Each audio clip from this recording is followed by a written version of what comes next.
மிதுன ராசியில் பிறந்த உங்களுக்கு இந்த 2026ஆம் ஆண்டு எப்படி இருக்கும், எப்படிப்பட்ட பொதுவான பலன்கள் நடக்கும் அப்படிங்கிறத சுருக்கமாக பார்க்குறோம்.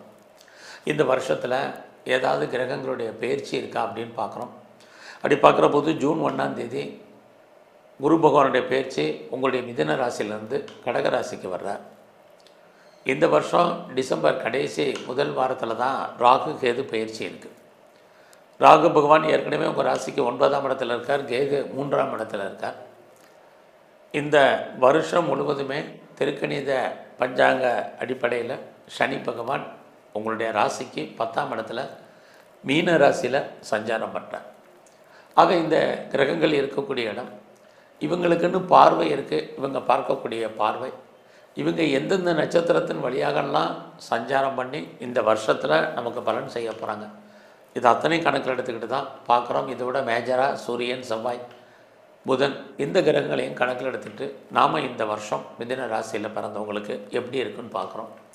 இந்த வருஷ பலனை நம்ம பார்க்குறதுக்கு முன்னாடி குரு பகவானுடைய பயிற்சி நம்ம கணக்கில் எடுக்கிறோம். ஆக மே 31 வரைக்கும் ஒரு பலன், அதுக்கப்புறமா ஒரு பலன் அப்படிங்கிற மாதிரி தான் இருக்குது. இந்த வருஷத்தில் நீங்கள் இந்த பலன் பார்க்குறதுக்கு முன்னாடி ஒரு அடிப்படையான ஒரு விஷயத்தை தெரிஞ்சுங்க. ஒரு கிரகம் நமக்கு பல விதத்தில் நன்மை செஞ்சாலும் ஏதாவது ஒரு சில கெடுபலங்களையும் அதே கிரகம் நமக்கு செய்யும், இதை மறந்துடாதீங்க.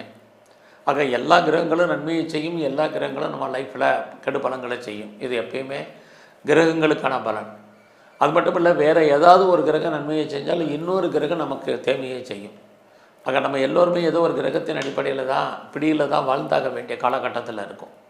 அந்த அடிப்படையில் பார்க்குற போது இந்த பலன் ஒரு வருஷத்துக்கான பலன்.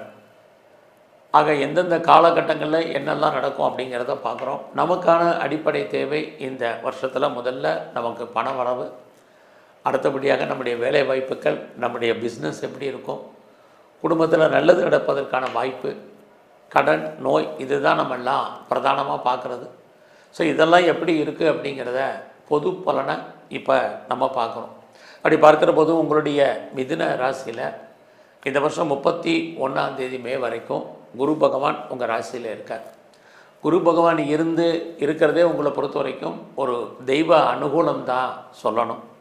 ஆக இந்த காலகட்டங்களில் உங்களை பொறுத்த வரைக்கும் யாரெல்லாம் பெரிய லெவலில் இது வரைக்கும் எனக்கு திருமணம் நடக்கலை அப்படின்னு ஃபீல் பண்ணுறீங்களோ, உங்களுக்கு திருமணத்துக்கான வாய்ப்பு, சந்தர்ப்பங்கள் நிறையவே உண்டு. உங்களுக்கு எப்போ வரைக்கும்னா இந்த